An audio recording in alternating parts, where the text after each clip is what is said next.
welcome back to Bo's Garage. It's Corey here.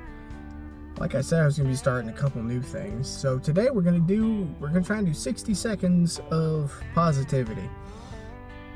Just something casual. Something nice to say, you know. We live in our current society is absolutely screwed and completely messed up, and it can be really easy to get in your own head. I promise, things will work out one way or another. I don't know what personal struggles you're going through.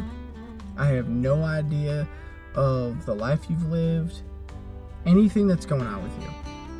That being said, I hope you win all the battles you tell nobody about. I hope you have a good day. Make sure you eat and hydrate. Otherwise you dehydrate. Just that simple. But I'll see you next time.